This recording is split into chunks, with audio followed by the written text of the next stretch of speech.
Welcome to Buddha at the Gas Pump. My name is Rick Archer, and my guest today is Mary O'Malley.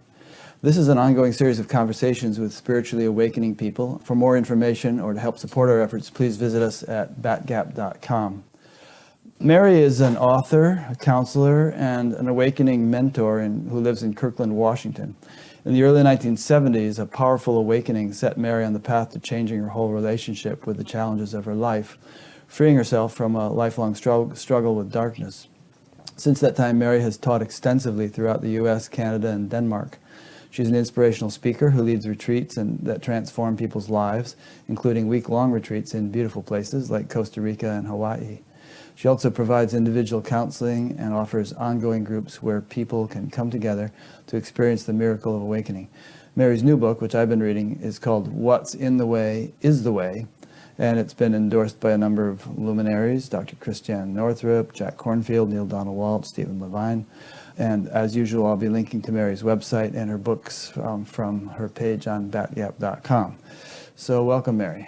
So glad to be here, Rick. So we could start in any number of places with your personal story, with your book, but just for kicks, I had the thought to start with the question, the title of your book, What's in the Way is the Way? And the question arose, the way to what? To openness, to connectedness. Most of us live in a dream. We live in an afterthought about life. I like what Alan Watts, the wonderful Zen philosopher, said. No matter how many times you say the word water, it will never be wet. And we long for the wetness of life and not even aware that we're cut off from that. And so the wetness in this metaphor represents? The living moment, being fully here, open, connected, opening to the great flow of life. So life flows through you as you, rather than you actually trying to do life, which is where most people live. One thing I was thinking about while I was reading your book is that I'd like to talk with you about kind of the fundamental assumptions, the underpinnings of the points you make. So for instance, one fundamental assumption that you're kind of alluding to right now is that there's kind of an inherent fulfillingness to life if we can be open to it. And another is that, well, you haven't gotten into this quite as much yet as we will, but that also there's an intelligence that yes, that is kind of permeating everything and orchestrating everything. Right. And that hopefully we'll be able to explore that more deeply as we go on. But that is the more that you wake up out of the, what I call the storyteller in this book, which its main game is struggle. It's a little problem factory.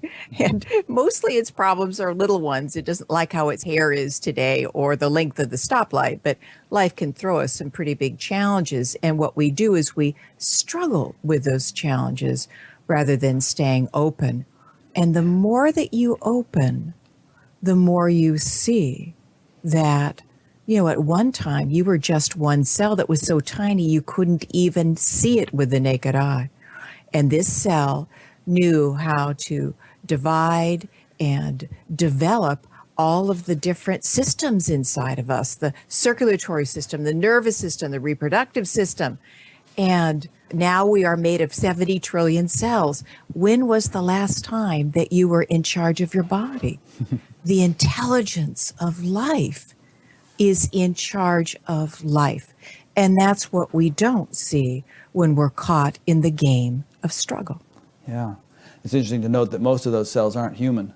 About 90% of them or 95% of them are various kinds of bacteria and things. Right. Yeah. In a symbiotic relationship. Right. We die without them. Well, the reason I think fundamental assumptions are important is that, I don't know if you did some kind of statistical, sociological survey, but it seems to me that most people in the world just kind of don't go through their day assuming or appreciating that they are immersed in an ocean of intelligence, and yes, that there's some kind of evolutionary impulse trying to guide their destiny and so on. I mean, most people sort of are kind of locked into the gross material perception of things. Right. And maybe they believe there's a God off someplace and that they're going to go to heaven or something like that, but it doesn't really kind of Yeah, sink they into don't the connect. Yeah. Yes. Yes. And to me, the word God is a verb. It's not a thing, it's a verb. This is a living, alive, intelligent, mysterious process. And each one of us have been brought forth out of mystery because life wanted to express itself as us. And it is the suffering that we create for ourselves by thinking that we're in charge of it and we're in control. And we're always trying to do it good enough or right enough, and then believe that we don't do it good enough or right enough. I had a image that came the other day. Imagine a snow globe, one of those little globes that, you shake it and, there's little people in there and the snow, falls down. It's almost as if we're all caught in a snow globe of the unconscious mind. And the glass of the globe is made out of fear, and it's glued together with judgment. Well, so much of awakening is discovering how to step out of the snow globe and learn how to observe, to relate to what's passing through you, thoughts, feelings, sensations, rather than identifying with them. As soon as you identify with them, you're back in the snow globe again. And what we long for is this spaciousness, this awareness that we really, truly are, that can see what's happening in the snow globe, but not identify with it. So babies seem pretty spacious. Some people think Yeah. babies are enlightened and all. I would dispute. No, yeah. I would dispute that, but they seem pretty spacious. But obviously, as we go through the first few years of our life, and we get more and more and more kind of locked in and identified and all, and by the time we're teenagers, we're usually a total mess. But how would you describe the mechanics or of this progressive identification that takes place as we mature, which most people never set about reversing. Exactly. Exactly. And so let's talk about how that identification, and perhaps it has an upside. Perhaps it's necessary for us to get more and more identified at a certain stage of our growth, and then eventually it becomes appropriate to turn it around. So let's talk about that. Yeah, so there's two pieces of what you're asking. To me, it seems kind of crazy that we come out of mystery and we arrive here and we're wide open to life and we have no separate identity. There was a time when there was no thoughts in our head. And slowly and surely, we begin to take on, I am separate. I am a girl. I am a boy. My name is John or my name is Mary.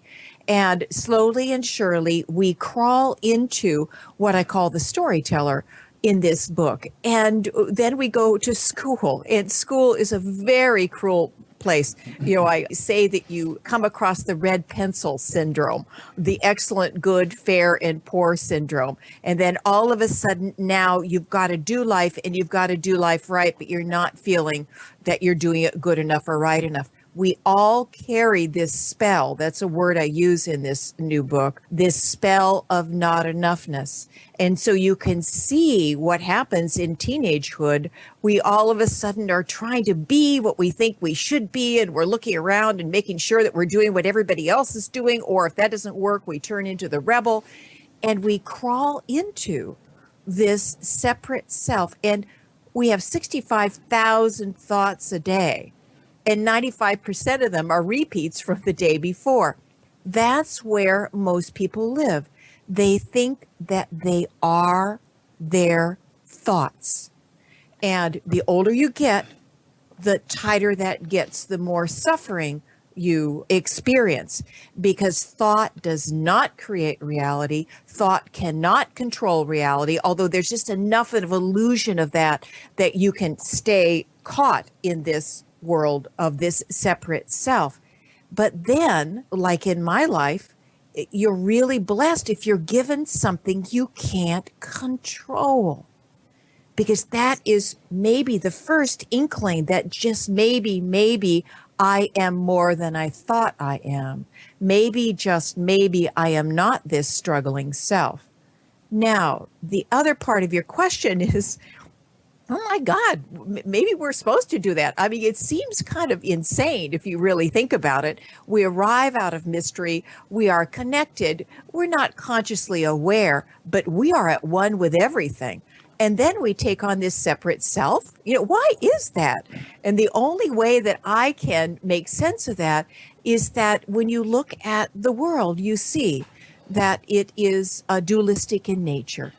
There's hot, there's cold, there's day, there's night, there's male, there's female, there's winter, there's summer.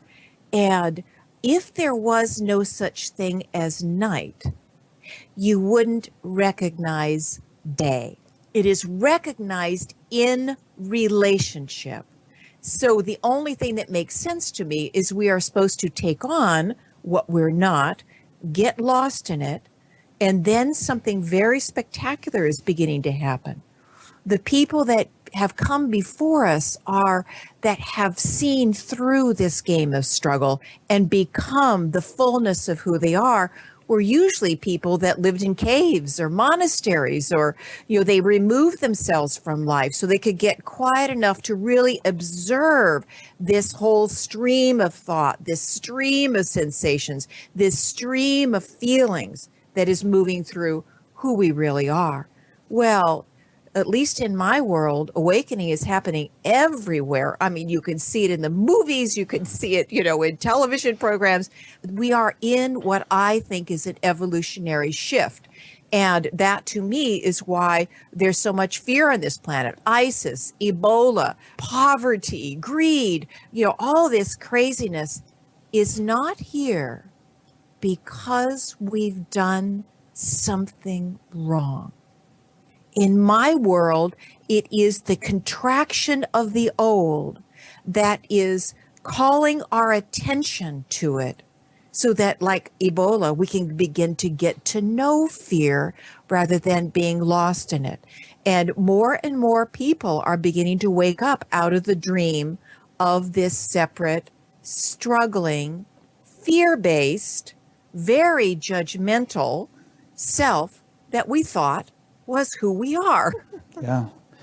No, from my perspective, there's this global awakening too. I mean, I wouldn't be doing this show if there weren't. I wouldn't be able to do it. I mean, the guys in caves don't have very good internet connections. Right. But, I mean, there are people who say, as you just said, that, whoa, it seems like all this stuff is hitting us now, Ebola and ISIS and all these Right. things. But nearly 100 years ago, there was World War I, and then there was a global flu pandemic that killed Right. 25 million people or something. And then there was the Great Depression, and and then there was World War II. So there have always been some pretty heavy things happening.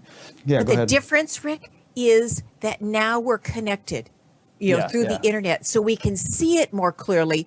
Just like when a great challenge comes in our life, what's in the way is the way. The challenges in our life are not here because we've done something wrong. We are being punished. God fell asleep on the job. The challenges are here in order to help you see this conditioned, separate, struggling conversation in your head. And my very first teacher taught me this, in the seeing is the movement. If you feel that you have to fix this separate self or make it a better self, I mean, sometimes that helps make an easier life.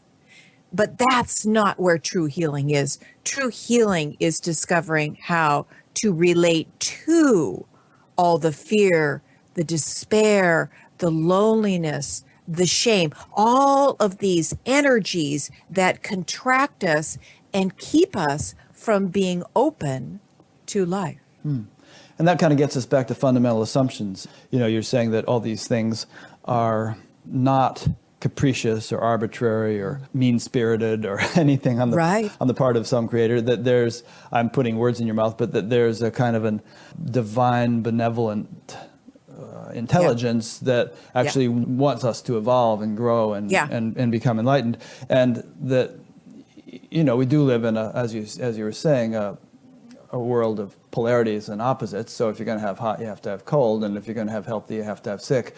But what you're saying, if I'm correct, is that the sick phase is not just to counterbalance the healthy phase. There's evolutionary potential in it. Absolutely.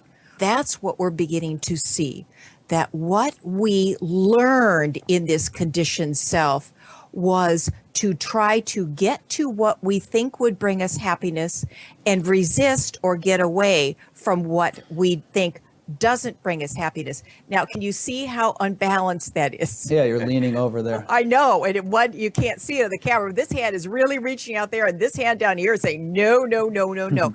And if you begin to observe the conversation that moves through you all day and how it affects this chronic holding in your body, you will see that is suffering. Right there, that's suffering. Okay, so case in point. So you had shoulder surgery recently, and we had to postpone our interview because you were going through a painful recovery. So, that was something that might be perceived as being in the way. It was in the way of doing the interview, and it was probably in the way of you getting a good night's sleep or being comfortable or anything like that. Oh, yes. And so in what way was that pain conducive to your growth? Well, let me tell you a story about the surgery that will highlight this. So you don't eat or drink since the night before, and I'm supposed to show up at 12:30, and they call and say, please show up at 1:30. And so I show up at 1:30, and they get me undressed and put me in a little room, but nothing's happening. So finally at 3:30, my mind started getting very upset.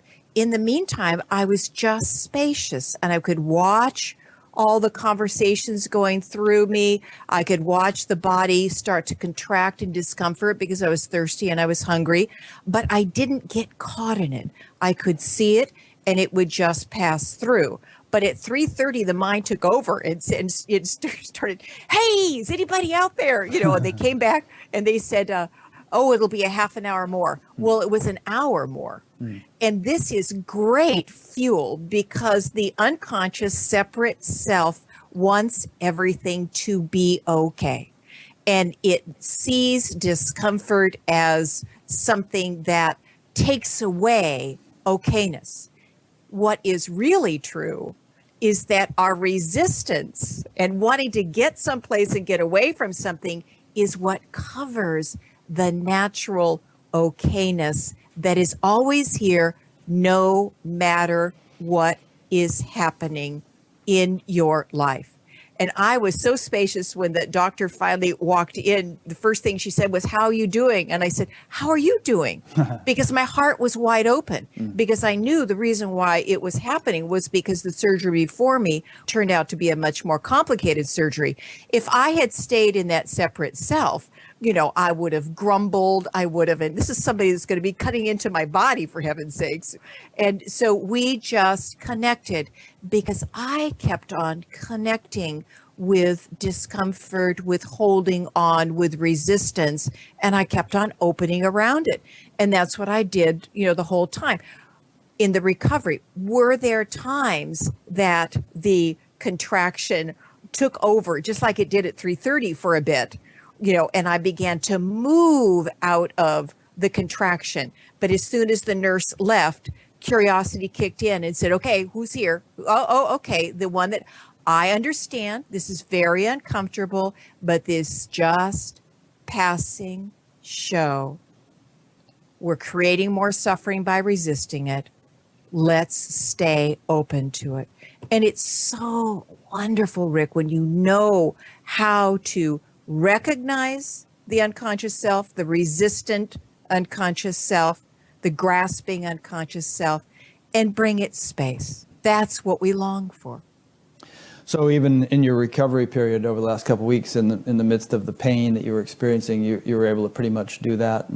Yes, and I've done this for years. Yeah. And I had the wonderful, wonderful, wonderful grace of meeting and hanging out with Stephen Levine for many years, who wrote many books on death and dying, but they really were about being fully alive. And when he would, every year he came to Seattle, I brought all my groups to Seattle, and, there would be like 600 of us in this huge room. And he would talk for a little bit on Saturday morning, and then he would open it up and say, somebody that's meeting an edge, come to the microphone. Well, people would come to the microphone, Rick, that were dying, or their loved one or their child just died, or they were in chronic, horrible pain. And because he had walked through the dying process with thousands of people, and because he had discovered how to meet his own pain, it was phenomenal to watch these people being met right where they were, and you could just feel the energy opening up. And his definition of healing, I think, is one of the most powerful definitions of healing I've ever come across. And maybe this is just one of his definitions. He may have others. Healing is bringing awareness and mercy into that which we have held in judgment and in fear. That's the game of struggle. And so much of awakening is learning how to slowly and surely open your eyes and actually experience what you're experiencing without judging it, with great compassion. So even the great discomfort begins to just move through you. I still got caught at times. I had a family member that was almost died in ICU last March, and sitting in that room for 6 days. All the states of mind, the fear, the dread, the anxiousness, the judgment, what did I do wrong? These states would come, and my job over and over again, I would watch myself starting to contract into unconsciousness. And then I would get curious. Healing is bringing awareness and mercy into that which we've held in judgment and in fear. And to be absolutely able to be spacious around fear or spacious around despair, this is one of the core gifts that we can be given by life. Several points come to mind as you were speaking. One is, you remember Dale Borglum? You know Dale? No, I don't. Oh, I interviewed him just 3 weeks ago. He and Ram Dass and was it Stephen Levine, started the Death and Dying Project in Santa Fe many years ago, and Dale's still doing that also in the Bay Area. But in any case, that's just a little aside. I was reminded of this analogy that's used in sort of Indian teachings, which has to do with the ability of things to make deep impressions and for those impressions to stick and be tenacious. And the analogy is that, if you take make a line in stone with some tool, then the line, first of all, you can't make it very deep because stone is hard, but also it stays a long time. And then let's say you make a line in sand, you can make it deeper and it doesn't stay so long. And then let's say you make a line in water, you can make it even deeper more easily, but it stays even less time. And then line in air, you can make it any depth and it doesn't stay. So what the analogy tells us is, firstly, regarding the tenacity of the impressions that we incur according to the spaciousness of our awareness. But secondly, also, it implies that with a more spacious awareness, experiences are not going to be muted. They're going to be actually more vivid and rich. Yes, but all as an invitation to relate to rather than from them. And I love to say, I talked about this a lot in my book, The Gift of Our Compulsions, which its premise is our core compulsion is struggle. And all of the other compulsions are an attempt to numb out from that unease of struggle. And I also talk about it in What's in the Way is what we don't recognize. And if you look at nature closely, you'll see it. Everything flows. Water flows. Sound flows. Air flows, day flows into night, sap flows up the tree and then down the tree. We are that flow. When we were first born, energy just flowed through us. And then slowly and surely, we learn how to contract around this, and it's not okay to be angry, or it's not okay to be exuberant, or I'm a sissy if I cry, or whatever. And it looks like what we do is bind up feelings. But really what we do is we bind up our energy. And whether you call it fear or loneliness or despair or dread or shame or guilt, really what those are is your bound up joy. And as you learn how to be spacious and relate to these bound up places inside of you, they pass through you, just like your hand passing through water. There's a Sanskrit saying that says contact with Brahman is infinite joy. And Brahman means total, Everything. totality, unboundedness. Yes.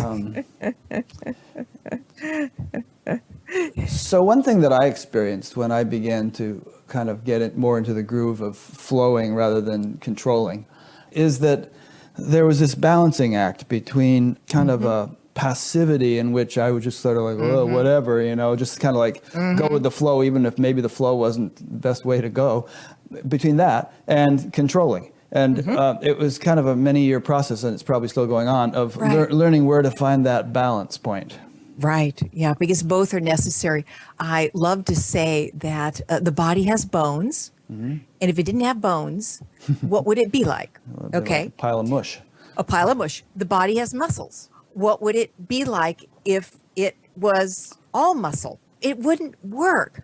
And so we've lived so long in the doing place that it takes a while to begin to really connect with what being is all about. We think being is all about sitting down by the side of the road and just letting life happen. I am much more engaged with life now, that I am grounded here, and that my ground is openness to what life is offering right now. And out of that openness comes doing, like writing a book. Out of that comes doing, but I'm not doing it. Life is doing it. And that when we come to that place, it's such joy. There is a deep, deep, deep, even to say it's cellular is not even good enough. There's a deep trust of life. And I love to say that the ego is all about getting happiness. And that's okay. And you can grab happiness. You can find a mate that is your dream mate, and then 6 months later you find they squeeze the toothpaste tube from the middle. But joy is the ability to be with what is. Yeah. Yeah, that's good points. For some reason the other day I was thinking of that Bible verse where Christ said something like, come to me, all those who are heavily laden, burdened or something, and I will give you rest. And then he said, for my yoke is easy and my burden is light. Yes. And it's interesting because the word yoga it comes from a word meaning yoke, to unite. And then what you were just saying a minute ago that reminded me of a point in the Gita where it says, established in being, perform action. Yes, that's it. So it wasn't like established in being, sit by the side of the road and just vegetate. Yeah. It was perform action. In fact, in that specific instance, it was go out and fight a battle. Lord Krishna was saying it to Arjuna. Right. So there's this kind of simultaneous coexistence of complete opposites, but they mesh very nicely, don't they? Yeah. And Stephen talked a lot about soft belly. And I sent these cards out. In fact, if your viewers are interested, they can email at awaken@maryo'malley.com, and I'll send them 3 beautiful cards. And the first is just a question mark, because that's the first aspect of consciousness, the ability to be curious about what is. The second is a heart. That's the second aspect of consciousness, the ability to be spacious or meet in our heart what is. Well, the third card is soft belly, because we have this amazing biofeedback mechanism inside of us that it is a guarantee that you learned when you were very young to hold your breath. And when you held your breath, you tightened your belly, and we all ran away to this separate self thinking we are it. And as you're returning, as you're becoming embodied again, as you are becoming the dance of life, rather than doing the dance, the belly can help you immensely, because it will tell you long before you get in your head that you're lost in the unconscious self again.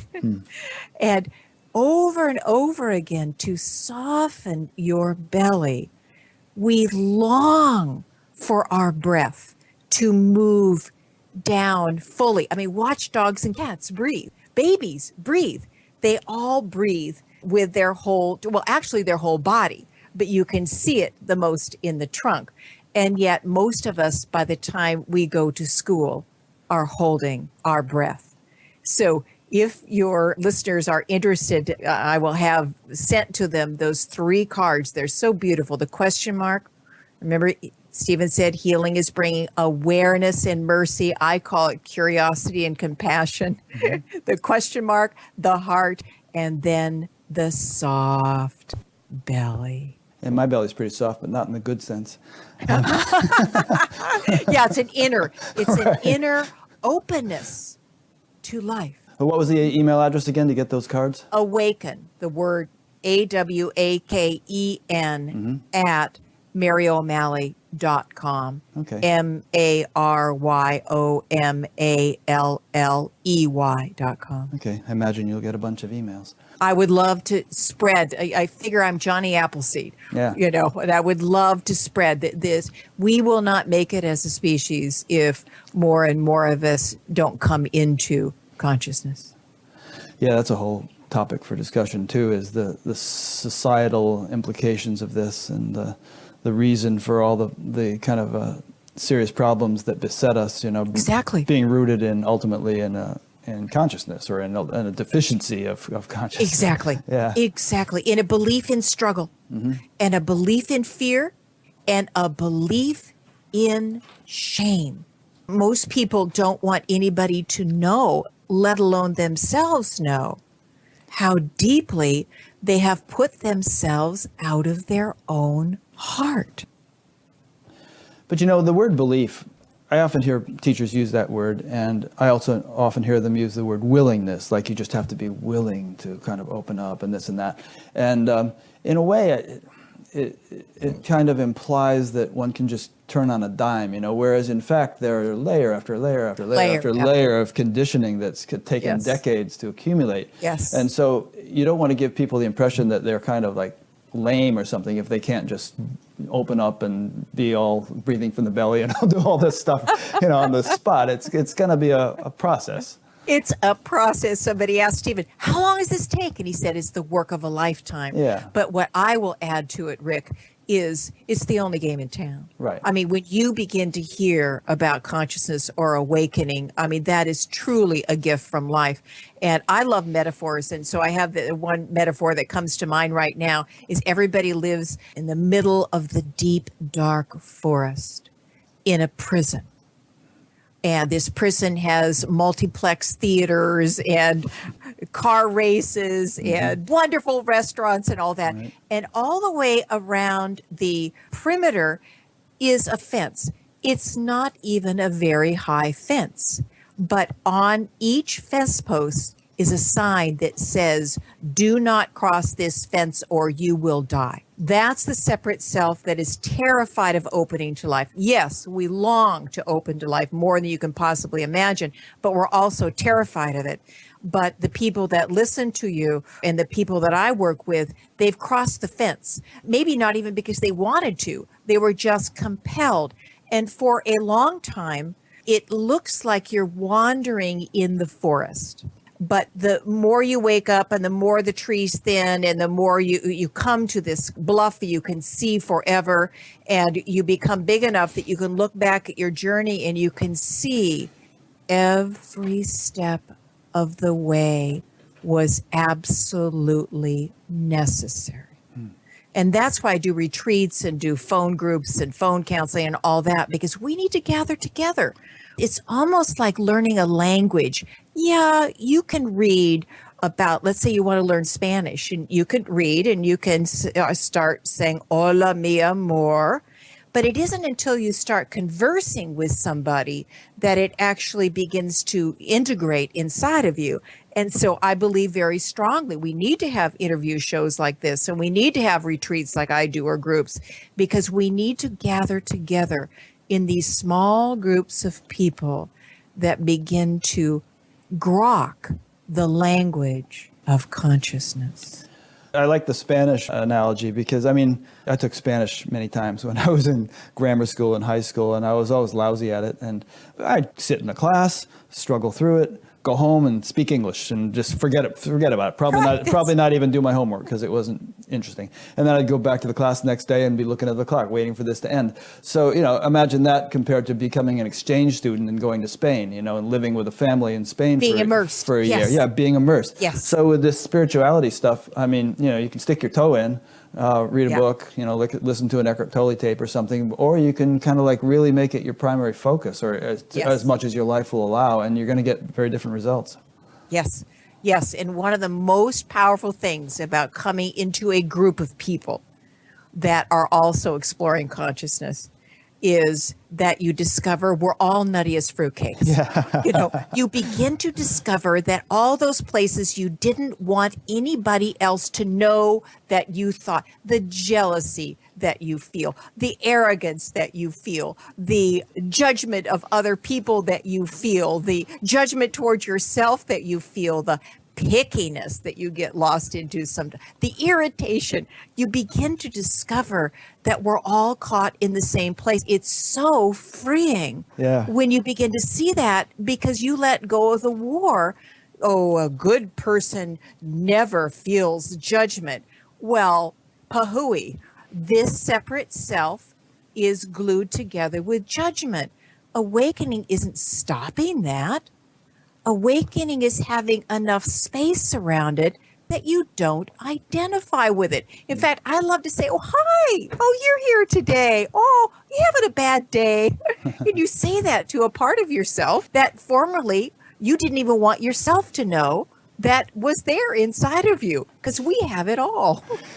It's funny that nutty as fruitcakes thing you said, because I often have wondered, does spirituality make you nutty, or does it attract nutty people? I think maybe a little bit of both. A little bit of both. But, I like what Jack Kornfield said once. On the journey of going sane, it looks at times like you're going insane, because what you're doing is you're lifting the veil and the heart is opening. Yeah. So, and I was taught when I was 27 how to be curious, but it didn't really come on full board until I met Stephen when I was 39, because he taught me how to be curious with great heart. And so as you lift this veil, you kind of see, well, there's a lot of stuff inside there that we could call grody, but we see it's just the unconscious system that all human beings have, and most people are run by it. And you begin to decide, I don't want to be run by that anymore. So what would you say to someone who said to you, I just want to live a normal, happy life. I don't care so much about enlightenment and all that stuff. I just want to sort of be comfortable, not go through all kinds of turmoil and angst and everything that so many spiritual people seem to spend years at doing. I just want to kind of like be peaceful and simple and ordinary. I mean, does spirituality have to be a long drawn out ordeal of catharsis and, change? Everybody's journey is different. And for some, it is a very fierce process. It's a birth. If you've ever watched a birth, this is a fierce process. We are being born back into life. But just like with birth, what do they do with women? They teach them breathing. And breathing is, I think it's in all 4 of my books, the power of breath, because it's so powerful. And I did a class for years at our local hospital, on the power of breath. And so if somebody comes to me and says, I really don't want to explore at all, but I just want to have an easier life, I would connect them with their breath. Breath is your best friend as you go through life. And most of us just hold onto it. And so we're just half alive. Some people don't seem to have a choice. Like it really kind of grips you by the collar and drags you along. And other people seem to be able to modulate it and, ramp it up or amp it down to the extent that they can remain comfortable. I've interviewed people and I have friends who were just minding their own business, and all of a sudden this huge awakening took place, and they well, Eckhart Tolle is a good example. Right. Obviously, he was depressed, but and he's happy he had that awakening. But he couldn't do much more than sit on a park bench for a couple of years afterwards. Exactly. Yeah. Yeah. And again, everybody's journey is different. And it's just the storyteller, this unconscious self, that relates to this birthing process as something is painful. My first child, both of my children, I had completely natural childbirth. And the first child, 18 hours, probably for the last 3 or 4, I resisted every single contraction. I had no good coach there. I was living out in the woods, and we came into a naturopath's office. It was just very painful. 3 years later, I've learned a lot. I've grown a lot. My son came in 5 hours. And the room was filled with light. And there was only one contraction I wasn't open to. There was only one contraction that I started to contract around. So my life is a good example. I was one of those people that was just crushed by life. I mean, I tried to... Yeah, tell us your story. You have quite a story. And sometimes I start with that, but let's go into it now. Yeah.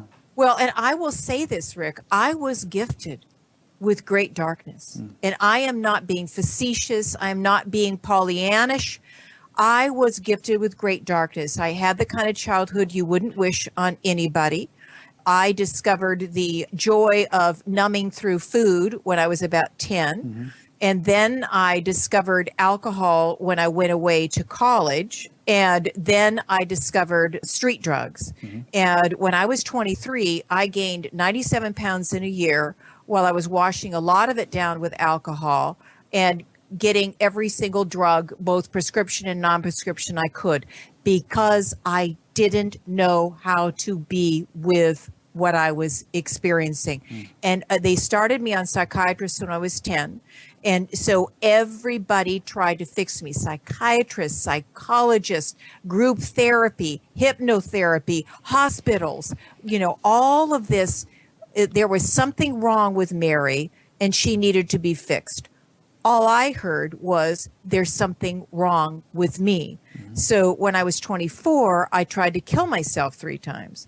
And the last time was slitting my wrist. Oh, wrist, okay. Well, I did pills. I did, which it's hard for me to say this, but I was unconscious enough that I got really drunk, got in my car, and made a decision of which overpass I was going to drive into.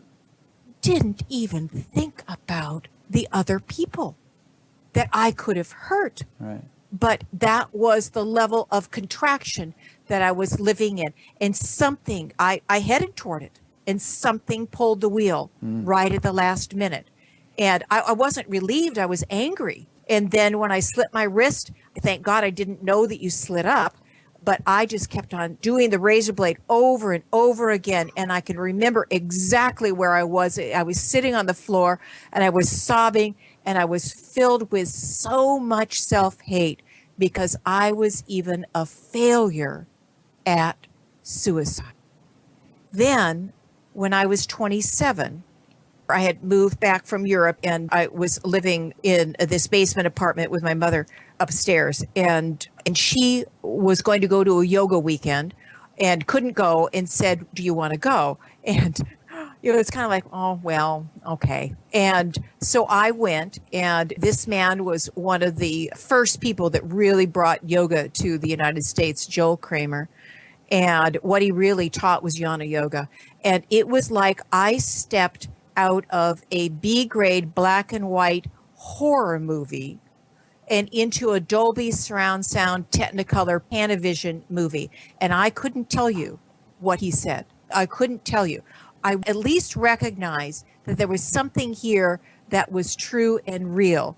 And so the third time he came up from California, I drug in a reel-to-reel tape deck that, dates me a bit, recorded the whole thing, transcribed the whole thing. And when my house and store burned to the ground, I lost everything. But it's that notebook I grieved, because I could go back into that notebook. I was still caught a lot in this struggling self, but I could go back to that notebook, and it was like a beacon of light. And so the last time he came, I went to him and said, I want to tell you what I am getting from these times I've spent with you. And he said, okay. And I said, there's two parts to the sentence. The first is, in the seeing is the movement. And he said, yes. And what he's basically saying is that we feel so strongly that all of this darkness that we've taken on, we have to fix, change, rearrange. It's bad and wrong, and it's an endless game of struggle. It's when you can bring your attention fully to what you are experiencing right now that literally, that's where alchemy happens. Literally, the power of your own attention to be fully with whatever is there, it opens it up and it passes through. But as I said earlier, he didn't teach it with the heart. And the heart, as far as I'm concerned, is our main brain. And the heart is where all lasting healing happens. And when I started hanging out with Stephen when I was 39, that was when I began to be able to truly have space around all of this darkness that I took on, that I almost died of. That's interesting what you just said about the heart. I was reading something the other day. Looks like I don't have it on my computer handy, but it was this whole kind of intelligent discussion about the chakras, and the main point of it was that the heart chakra is really the master chakra. Yeah, can't do justice to it off the cuff, but basically what you're saying here. That's it. And let me tell a quick story. I was interviewed for a book called M-Braining, Multiple Braining, a number of years ago. And they took 600 of the leading edge research papers on the fact that we have three brains. Of course, we have many other brains. Sometimes we call them chakras or whatever. But there's three core centers of intelligence: the head, the heart, and the abdominal brain. Right. And the abdominal brain is the only place in the body that has the same kind of cells as are up in our brain.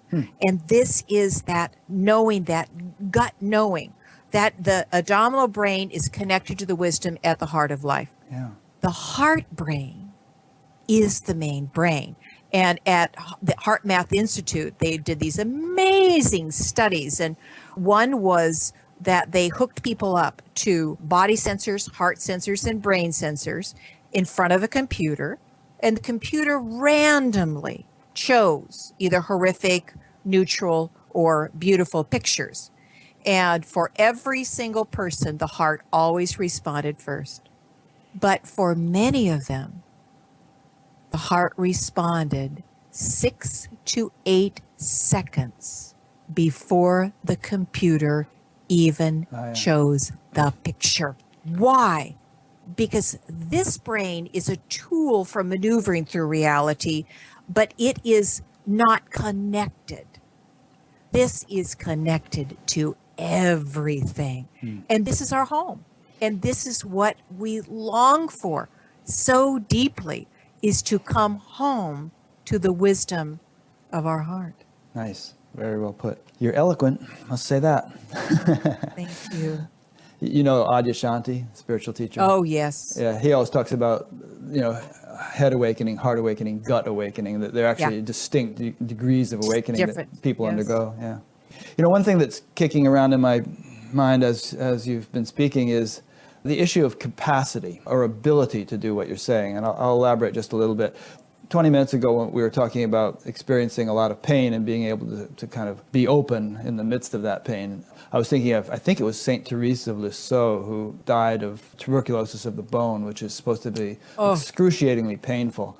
But she didn't even let on. The people, the nuns in the monastery didn't even realize she was going through it. She was doing her tasks and all, and finally they noticed her limping. And, but she had this sort of radiant, beatific, spiritual vibe about her. So there's an example of someone with immense capacity, oceanic openness, who could sort of dissolve or sustain that degree of pain within that oceanic openness. Now, most of us don't have that capacity, and some people, it's not it's not even a drop barely. Right. The awareness Most is people. so constricted, Yeah. so tight. Yeah. And so when you ask them to do these things, it's like they don't necessarily have the capacity to do them to the Right. extent that others are going to. So I think a key question is how to become more oceanic. How to, Right. simple analogy, and then I'll flip it back to you. If you take a glass of water and throw a bunch of mud in, it doesn't dissolve very well. It's only a glass. But if you could throw the same amount of mud in a Right. swimming pool or in an ocean, boom, Yeah. it's gone. So how do you become more oceanic? Which is awakening. Right. I think that it's good to go back to the child. If the child thought it had to figure out how to walk, and then it had this adult brain that every time it fell down, it said, oh my God, look, I'm not doing this good enough or right enough. But what the child does is it stands up and then it falls down. And then it stands up and then it falls down, and stands up and takes a couple of steps and falls down. And so awakening is a little bit like that. We need to understand, I do this finger thing oftentimes. I say, okay, take your finger and follow it with all your whole body. That's the 65,000 thoughts a day. Awareness. Who we really are is attached to the stories in our head. But if you begin to choose a focus and pull yourself out of the stories, then every time you do, you actually strengthen the muscle of your attention. And so here you are, and you're wandering, and then all of a sudden you come back to the breath, or you come back to the sounds. And Stephen said once, if you sit for an hour and bring your attention back to your focus one time in that hour, it is time well spent. People need to hear that, because they sit down and they want to, meditate, and their mind wanders the whole time. And they do it for 3 days and think, phooey, I can't do this. But if they really understand that one moment, I call it drops of water in the bucket. And after a year, the bucket is hardly even, water is hardly even covering the bottom of the bucket. But those moments count. And then one day, without even noticing it, the bucket overflows with water. So what I did in What's in the Way is the Way, that at the end of each chapter is called the remembering section. And it's a 10-week process. You can read the book and not do the process. But we start very small. We start with 5 minutes a day. And people are opened up to this in the way that this isn't about trying to get anything to happen. This isn't about trying to stay on the breath, or that's not a good meditation. There's no such thing as a good or bad meditation. And I say, if 5 minutes is too much, you start with 2 minutes, because that consistency, which strengthens the muscle of your attention, so that you can come to the place where that woman is so spacious that excruciating pain can move through her, and it's like a handful of mud in the ocean. How do you get there? By strengthening the muscle of your attention. And so in a way, we could say it's a really good thing that you wander off in meditation, because every time you do, then you will come back. Maybe that's what Christ meant when he said, even if you have faith as much as a grain of a mustard seed, even if you don't have very much to start with, it'll grow if you persist and do something. Yeah, that's why we need to gather together, because we need to hear there really is truly another way to live. I give a metaphor sometimes of this most gorgeous house with, soaring windows and wonderful gardens. And we live in a windowless basement bedroom with a big screen TV, and we watch our thoughts all day long. We think we are our thoughts. Well, then life brings a sledgehammer. It brings something you can't control. That's a very great gift, like, losing a mate, or financial distress, or difficult health diagnoses, or something like that. And so life is taking a sledgehammer to the outer walls of the windowless bedroom, and we get our spackle and we just spackle it up as fast as we can. But then one day, the sledgehammer creates an opening, and you look through the opening and you begin to see there's a whole nother world happening here, other than this very separate, controlling, conditioned mind. And in that time, Rick, a team of wild horses are not going to be able to keep you away from giving yourself the gift of presence throughout the day. This whole issue of control is interesting. It might be worth coming back to a little bit. I once heard humility defined as the quality of not insisting that things happen any particular way. Yeah. You know, it seems like there's this sort of individual in the driver's seat that's actually controlling things, but as you've said, and as many have said, that's Not true. kind of not the reality of the situation. Not at all. And yet we do have that perception. You know, people say, well, hey, I can either raise my arm or not raise my arm. I have a choice. You know, I seem to have free will. So maybe it comes back again to finding the balance point between exercising what appears to be your volition. Yeah, appears to be. Yeah, free your will. volition, and you exercise it to whatever extent you can based upon how you perceive it. There's this funny Geico commercial these days where they say, "Did you know that 15 minutes can save you 15% or more on car insurance?" And then the other guy says, "Duh." So did you know that playing cards with Kenny Rogers gets old really fast? And then you see Kenny Rogers sitting there playing cards with these guys, and he said, "You got to know when to hold them and know when to fold them," and he keeps saying that over and over and over again.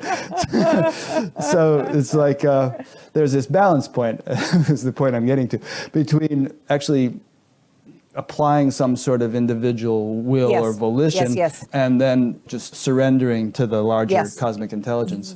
Very much so. And at the end of the book, Michael Beckwith, he has these 4 stages of consciousness, and I added 2 in the middle, but we probably don't have time to go into those. So I'm just going to give his 4. It's so very interesting to see this in relationship to what we've been talking about. So for most people, they believe life is happening to them. Yeah. And they've got to fight with it. It's very much of the victim mode. There's no judgment. I mean, sometimes I go into that state for a short period of time, but the contraction always wakes me up. And so that's where most people live. Then what has been happening for the last 100 years, and especially when The Secret came out in the last, 10 years or so, now life happens by me. I like what Stephen says, this is a half-truth swallowed whole. And now you can create your reality. And it's a very important phase because it gives you a sense of power when you've been living in a power of helplessness in the phase of life is happening to me. And so it's a really aphrodisiac. But if you live it very long, you'll see 2 things. Number 1, it causes you to be afraid of your thoughts.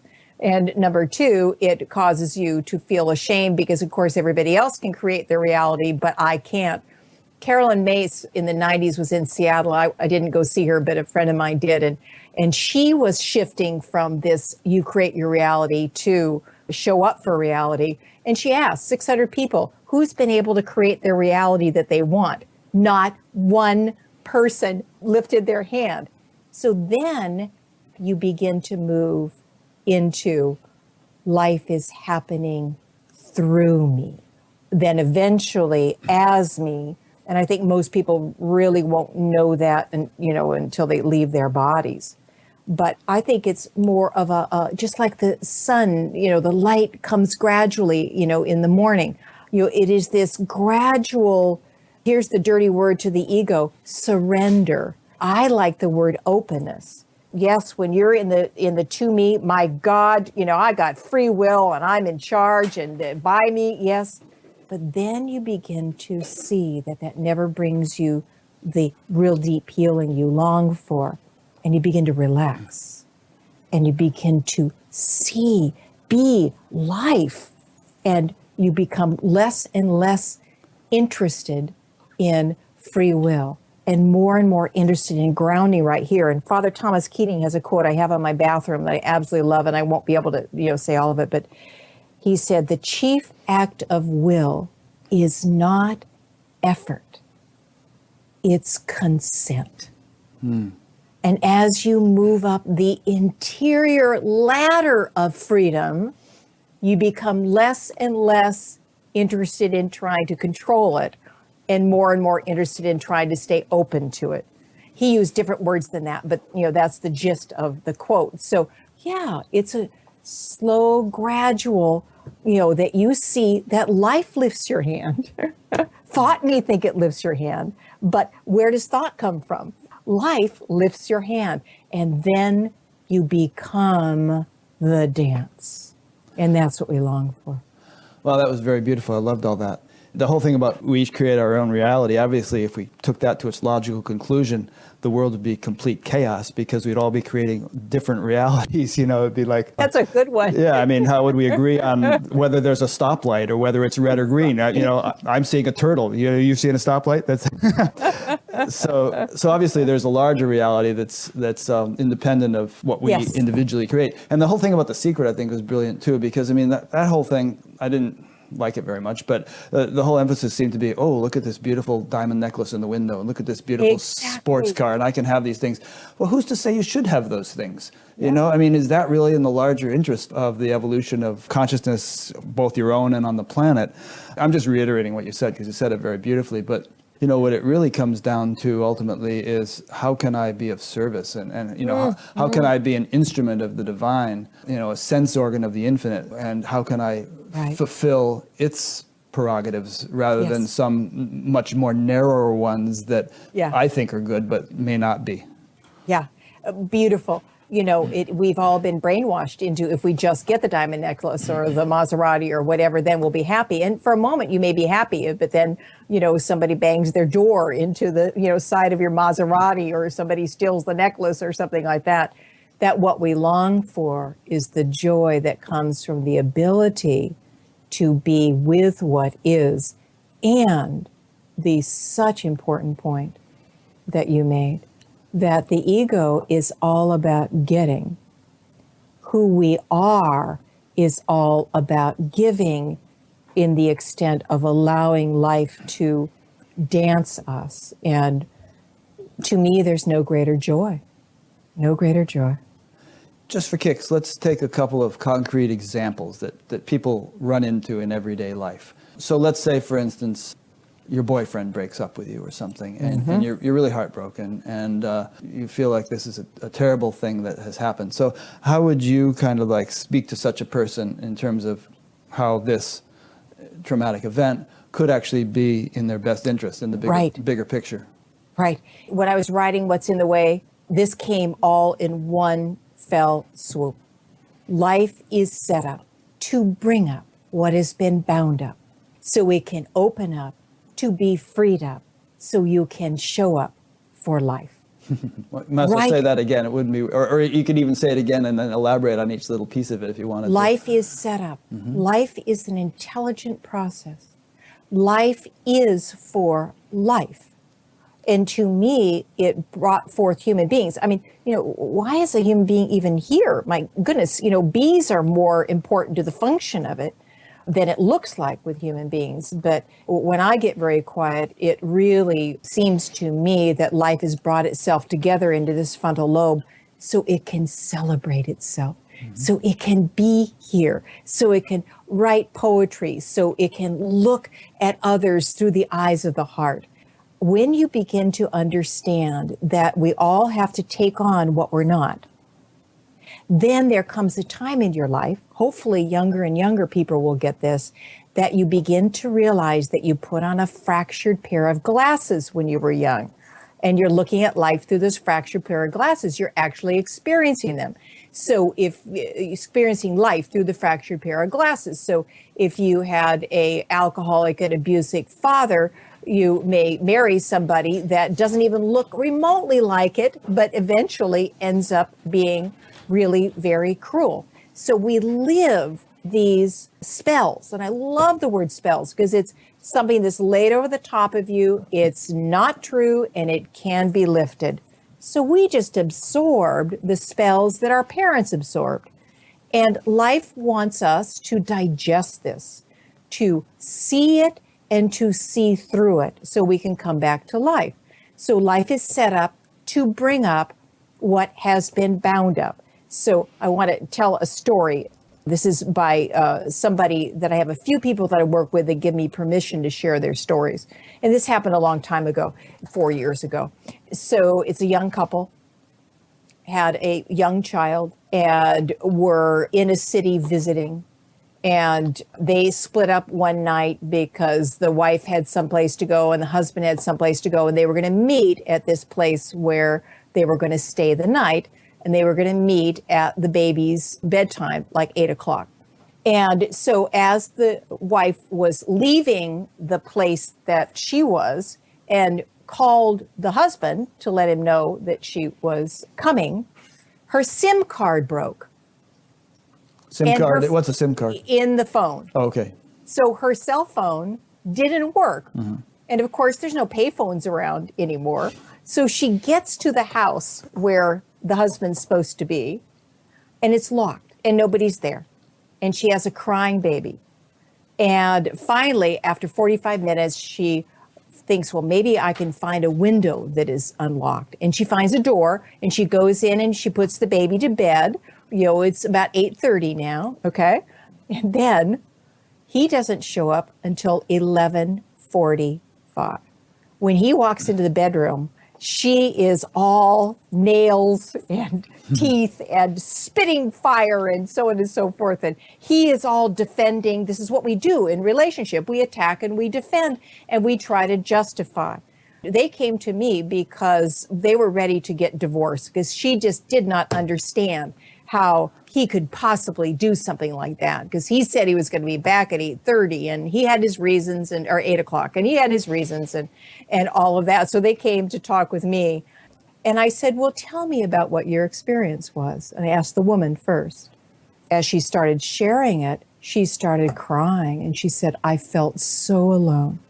I felt so abandoned, which is one of the core spells that we all experience. And she got hurt.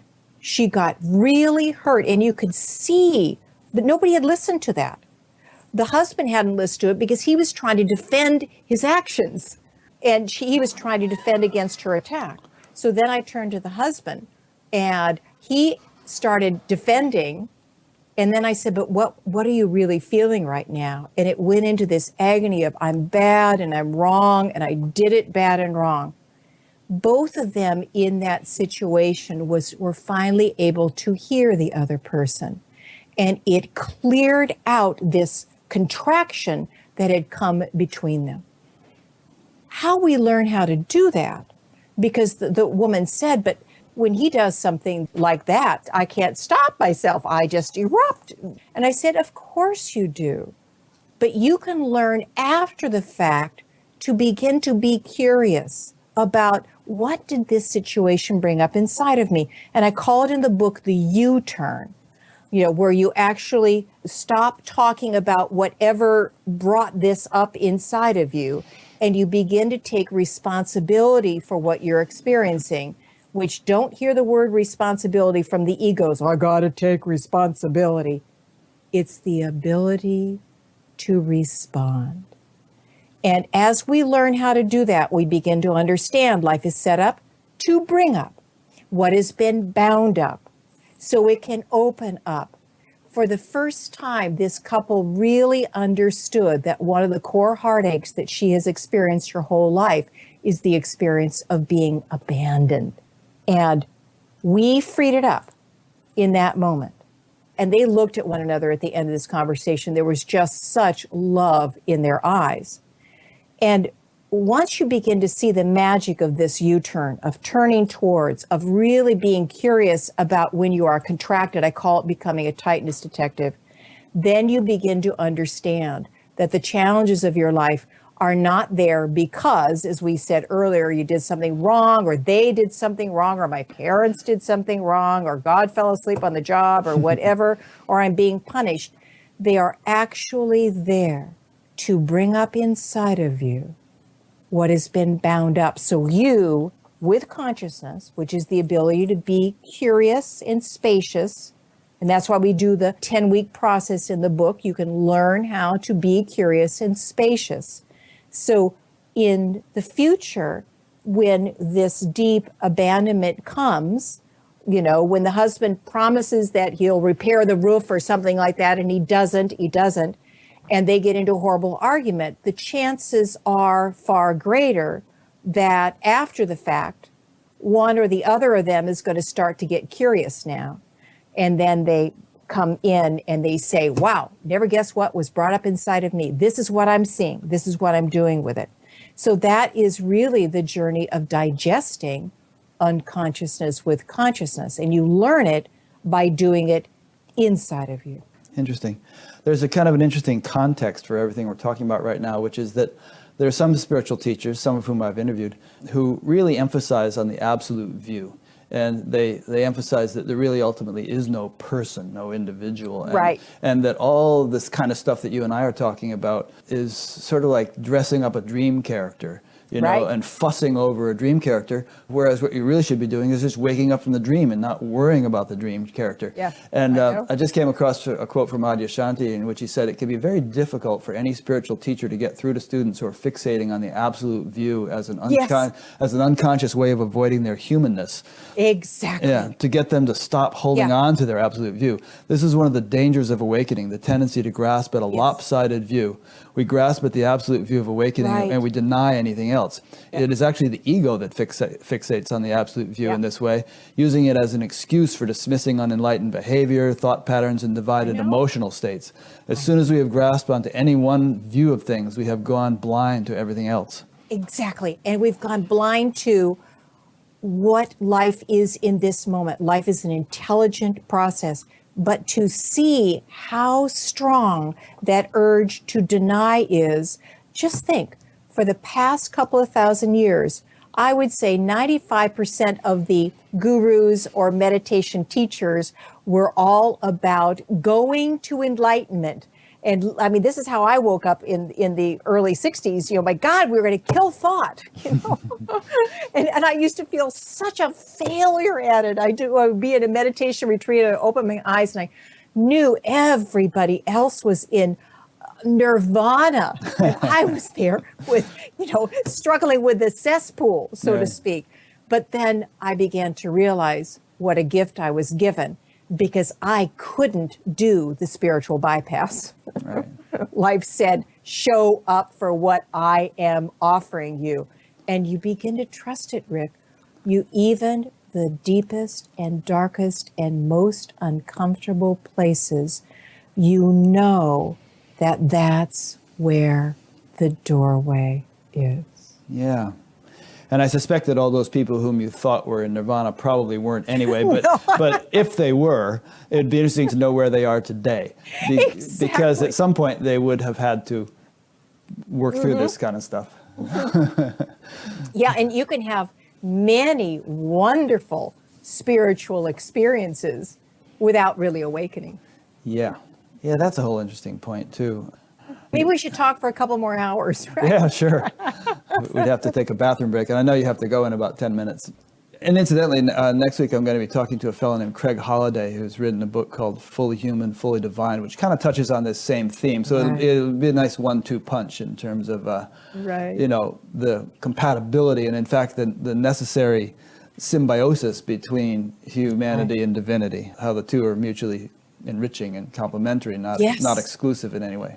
The yin and yang symbol. Yeah, exactly. Right there, there. And we think the yin and yang symbol is light is on one side of a line and dark is on the other side of the line.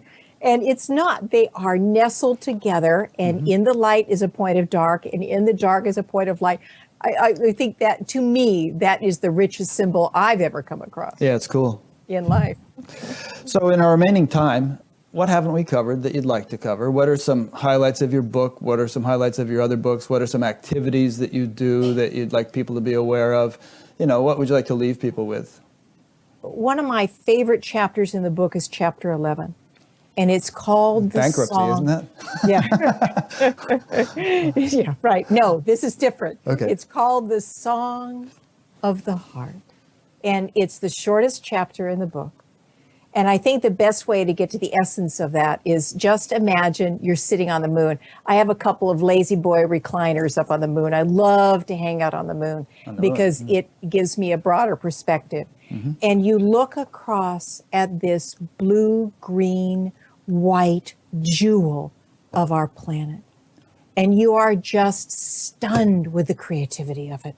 And if you doubt that, look over at Mars. Beautiful in its own right, but basically red and rock. And look at the moon, and it's, you know, brown and dust, you know. But here, jaguars, aardvarks, orchids draping off of trees, baby porpoises, little sea anemones, icebergs. I mean, it's endless. Brian Swim, the mathematician that I spent a lot of time with, said that life was able to slip between that crack right between the opposites. And it celebrates itself in all of this beauty. And we're asleep. So if you're on the moon and you look back and you'll see that there's these two-legged creatures all over the planet. And they all have clouds around their head. And because they have clouds around their head, that cloud bank is made out of fear and it's glued together with judgment. And it causes so much heartache, not only for the person that is lost in the cloud bank of struggle, but also how they act in the world. They can't see the sacredness of life. And to me, one of the greatest gifts we can be given by life is the process of awakening. But also one of the greatest gifts we can give life is the process of awakening, because you enter the dance differently. You live from the aware heart. You see the sacredness of everything. And in my world, there's a lot of cloud banks that are being cleared, and they come and they go, but more and more they're being cleared. And again, just like we talked about, the drops of water in the bucket, a person here, a person there, it's the 100th monkey principle. It doesn't take everybody to wake up. We are in an evolutionary shift, and everybody that is listening to this is a part of that awakening. If you really want to make a difference inside of yourself, in your family, with your neighbors, with your community, with the world, heal the war inside of you. So I feel a very deep passion about that. And that's why I also do retreats. I invite people to lift themselves up out of their everyday world and come to really beautiful places. I'll be in Costa Rica in February, and I'll be in Hawaii the next February, 2016. Mm-hmm. When you come into a very connected, heartfelt, quiet flow of life, that there's beauty everywhere, it becomes so much easier to do what I call look to unhook. Look, be curious about what the storyteller is doing. Be curious, relate to it rather than from it, so that you can become a part of the healing of our planet. And if running away doesn't work for you, or running towards, I would say that's running towards. I do phone groups, I do phone counseling, all of that. So that's beautiful. I'm glad you brought in that theme. I'm trying to set up an interview with Vandana Shiva, the Indian environmentalist. And I feel it would be relevant to this show because, as I was saying in the early part of the interview, I feel like there's a direct connection, an important connection between the awakening spirituality in the world and the environmental and other problems that beset us and that are critical. And somebody was telling me the other night that if you took all the water in all the world's oceans and formed it into a ball, it would just be a ball sitting on the pretty much would sit on France and cover up that much of the world. But otherwise, the world would be without water. So that we don't have like an infinite ocean in which to dump everything. And similarly, I mean, the air is this very thin, diaphanous layer. If you went straight up the same distance as it might take you to go to the corner store, you'd be dead, just a few miles. Yeah. And so and yet we dump tons and tons and tons and tons of carbon dioxide and all kinds of other crap into it all the time. So it would seem to me that I think that spiritual awakening is going to sensitize people to to the sort of the preciousness, like you were saying with the sacredness, lawn chair on the moon. Yeah, the sacredness, the preciousness, and that will really sort of enable us to bring about the kinds of changes that will be needed to circumvent the kind of destruction that we're headed toward. And without judgment, we took on this world of unconsciousness that seems to be a part of the dance. And now more and more of us are digesting it. What we've done environmentally before oftentimes is we go against something. Now we're learning how to go for something and not judge all of the, so-called unskillful actions. The unskillful actions are a part of life, and they've brought us here to this moment. All my unskillful actions brought me to a place that I was so lost. Life said, now get curious. So it's a much different way to enter this healing that is happening on our planet. And it happens one person at a time.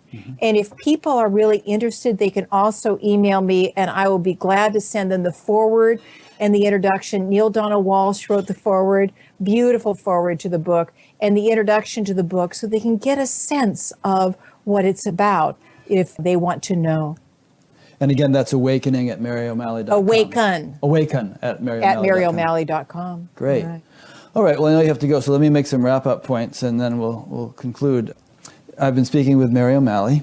She'll have her own page on batgap.com where I'll be linking to her website and her books and have a bio of her and all that. So you can check her out and bounce from there to her website and explore all kinds of things that are there.